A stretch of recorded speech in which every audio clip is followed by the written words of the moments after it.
какой-то момент в далеком будущем люди начали колонизировать Вселенную. Внеземная военная контрактная компания Икзор, разместившаяся в огромном небесном комплексе, смотрит сверху вниз на пустынный мир, в котором находится исправительная колония и столица Осириса. Там рядом с комплексом находится военная база «Флотилия».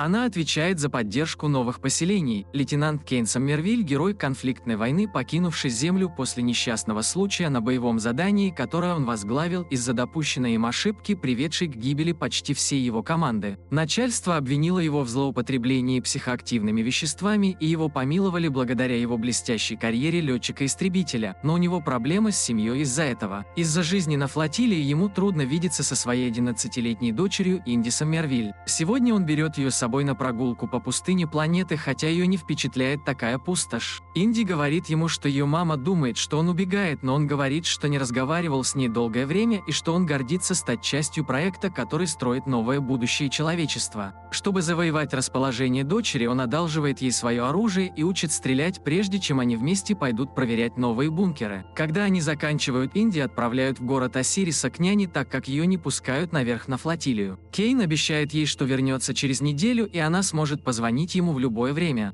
Наступает утро для Кейна на флотилии. Трэвис будит его и готовит завтрак для него во время воспроизведения его сообщений. Кейн игнорирует сообщения от коллеги и его жены, но он слушает Инди, просматривая некоторые отчеты. Сообщение внезапно обрывается, однако когда Кейн просит Трэвиса восстановить его, он говорит, что не может, потому что все сообщения не пришли после беспорядков в тюрьме. Руководителем комплекса Икзор является генерал Линекс, который считается человеком, который более озабочен своим собственным местом во Вселенной, чем людьми, которые в ней живут. В настоящее время она получает отчет о состоянии колонии после взлома тюрьмы. Некоторые существа, созданные самим Икзором, проникли внутрь и убивали заключенных. Внешних городов тоже нет, и это вопрос времени, когда монстры убьют всех на поверхности. Полковник хочет спасти как можно больше жизней, но Линекс считает, что это уничтожит репутацию компании, поэтому она решает созвать собрание, чтобы представить альтернативный план. Однако она лжет присутствующим, в том числе Кейну. Она говорит им, что заключенные взбунтовались и находятся под смертельным вирусом, над которым экспериментировал Икзор, и теперь они используют его, чтобы держать планету в заложниках. Если Икзор попытается вмешаться или спасти людей, они выпустят возбудитель в столицу. Это требует протокола 84, который требует полного уничтожения колонии. Линекс говорит, что если заключенные узнают об этом, они смогут договориться о более выгодной сделке. На это есть 23 часа, и Линекс обещает всем, что с жителями столицы и с семьями сотрудников все будет в порядке. После окончания встречи Линекс приказывает полковнику пометить каждого участника, чтобы следить за ним в течение следующих 23 часов. Если есть какие-либо необычные движения, их следует изолировать. В отчаянии Кейн пытается связаться с Инди, но безуспешно, и когда он просит Трэвиса сообщить о тюремном инциденте, ему говорят, что это засекречено. Полковник жалеет его, и ради их дружбы он говорит Кейну правду. Вируса не существует. Над чем Икзор тайно работал все эти годы, это создание существ, называемых рваными, которые будут отправлены и использованы для создания новых колоний. Монстры сбежали и движутся в сторону главного города. Через 23 часа Икзор взорвет реакторы. Кейн злится на него за то, что ему лгали и разрешили привести с собой семью, хотя он знал, что происходит под поверхностью, но у полковника нет времени спорить. Он говорит Кейну, что они собираются запереть ангарный отсек через 20 минут, после чего никто не сможет ни войти, ни покинуть станцию. Кейн решает заняться тем, что у него получается лучше всего – пилотированием. Он крадет корабль и покидает станцию, уклоняясь от стрельбы преследующих его офицеров. Но когда он вынуждает корабль превысить силу перегрузки, чтобы уничтожить последнего охранника Икзора, он начинает терять сознание, и аварийная система берет на себя управление, катапультируя его сиденье. Вырвавшись из этого в последнюю секунду, Кейну удается отстегнуть ремень безопасности, что позволяет ему благополучно приземлиться в воду. Но загадочная фигура нокаутирует его. Кейн просыпается на земле и обнаруживает, что человеком, который его туда притащил, является Сай Ломбрук, который теперь направляет на него пистолет. Он пытается объяснить ситуацию, используя ложь, но оказывается, что Сай был врачом в тюрьме, поэтому он знает, что он говорит неправду. Чтобы убедить его в своей истории о том, что планета скоро взорвется, Кейн говорит ему, что хочет спасти свою дочь, которая в настоящее время находится в столице, и что он предоставит Саю доступ к безопасному бункеру, если он поможет ему спасти ее, поэтому Сай соглашается. Начинается воспоминание Сая, где он узник планетарной тюрьмы. Он обедает с еще двумя сокамерниками, Вим и Криат. Они обсуждают план побега, используя информацию, которую назвал другой заключенный Кармель. Крит думает, что это самоубийственная миссия, но Сай считает, что время пришло, поэтому Криат и Вим соглашаются на это, когда получают подтверждение, что заключенный по имени Басток и его группа тоже будет. На следующем этапе плана они должны быть помещены в одиночную камеру, чтобы найти правильный выход. Кармеля пытаются отправить в одиночную камеру, но вместо этого его тащат на собрание с надзирателем Мурдином, который высмеивает его за религиозность и говорит, что не отправит его прежде, чем избить, пока его держат двое офицеров.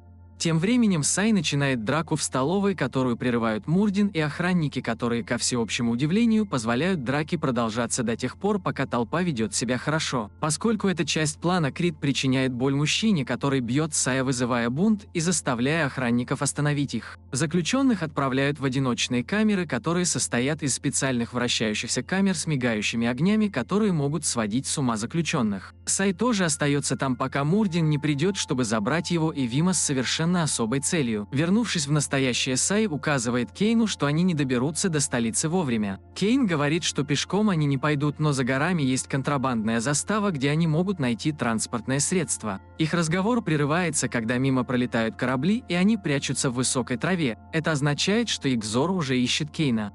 Спустя несколько мгновений они добираются до бара, где Джип и Билл развлекаются, бросая ножи в мишень в форме человека. Барменша сообщает Кейну, что пара является владельцами автобуса снаружи, поэтому он пытается с ними поговорить, но они злятся, потому что он прервал их игру. Джип приставляет ему нож к шее, пока Билл зовет его. Поэтому вмешивается Сай и говорит им, что Кейн – дефлектор Эксора, который просто хочет, чтобы увидеть свою семью. Он также готов заплатить им за поездку 20 тысяч. Билл соглашается, пока Кейн может пройти тест Джипа, который заключается в том, чтобы накуриться и бросить нож в цель. Кейн проходит испытание, и все четверо соглашаются пойти в объезд, чтобы купить оружие. Еще одно воспоминание начинается в тюрьме. Вим просыпается в клетке и видит приближающегося к нему монстра. Существо бьет его по шее языком и впрыскивает ему какое-то опасное вещество. Сай слышит его крик из другой комнаты, поскольку он тоже просыпается в клетке, и Мурдин тоже рядом. Он начинает объяснять проект терраформирования Эксора и как они создают этих существ, мутируя заключенных, превращая их в существ, способных к эволюции и адаптации независимо от окружающей среды. Внезапно Сай исчезает, когда под ним открывается пол, и он появляется в другой комнате, где его ждет Басток, успешно выполнив план. У него есть одежда и поддельные удостоверения личности, в том числе тот, в котором говорится, что Сай врач, но их приготовление прерывает Криат, который говорит, что выпустил дьявола на свободу. Заключенные начинают убегать, а существа начинают убивать всех в здании, включая монстра, которым раньше был Вим, который теперь убивает Мурдина. Басток и Криат хотят уехать в столицу, но Сай говорит им, что не может поехать с ними, потому что он хочет пойти в оперу, поэтому они расходятся.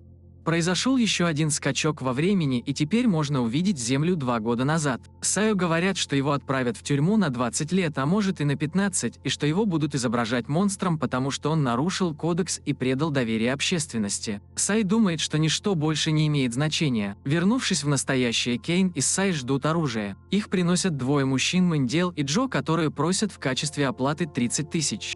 Кейн платит им нужную сумму, и группа уходит. Выпив и потанцевав, они замечают что-то странное. Это монстры, которые нападают на них. Джо и Мэндел пытаются защитить себя, расстреляв их через окна, но пока им удается убить пару, остальные существа проникают в хижину. Джо не видит другого выхода, кроме как взорвать гранату. Позже вечером Кейн рассказывает всем остальным в автобусе о монстрах и бомбе. У них философский разговор о том, как они туда попали. Они также обсуждают этику использования заключенных в качестве бесплатной рабочей силы. Когда через пару часов они добираются до Осириса, в городе царит полный хаос из-за монстров, нападающих на каждом углу и заражающих людей. Группа достает оружие и соглашается, что пока Кейн вместе с Саем пойдут искать дочь, Джип и Билл обеспечат прикрытие и защитят автобус. Пара отстреливает всех монстров, которые подходят ближе, когда Кейн и Сай входят в дом, в котором живет Инди. Они встречают одного из соседей, который говорит им, что не видел Инди прежде, чем позволить им подняться наверх. Они врываются в квартиру и обнаруживают, что няня умерла, но Инди в безопасности, потому что она пряталась в туалете. Сообщив Инди, что ее няня ушла домой, чтобы защитить ее от правды, они втроем пытаются подняться по лестнице, но она заблокирована монстром, поэтому им придется искать другой путь. Тем временем Джип затащила Билла обратно в автобус, потому что его ранило какое-то существо. Она безуспешно пытается найти аптечку, поэтому ей приходится смотреть, как Билл умирает у нее на руках.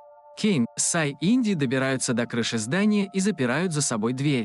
Поскольку другого выхода нет, Сай хватает Инди и спрыгивает с крыши, благополучно приземляясь на вершину автобуса. Кейн следует за ними, но чуть не падает. Они начинают бить люк и умолять джип открыть его и впустить их, но джип колеблется из-за того, что случилось с Биллом. В конце концов она сдается и открывает люк для них, прежде чем сесть в автобус, чтобы отогнать их, пока Сай накрывает тело джипа одеялом. Кейн объясняет дочери, что происходит, и извиняется перед ней за то, что не появлялся в ее жизни. Инди соглашается простить его. Он также дает джип указания, как добраться до бункера, и следит за тем, чтобы каждый узнал код, чтобы попасть внутрь. В комплексе XOR Linux в процессе запуска протокола 84, когда ей сообщают, что автобус приближается к одному из бункеров, поэтому она посылает за ними корабль.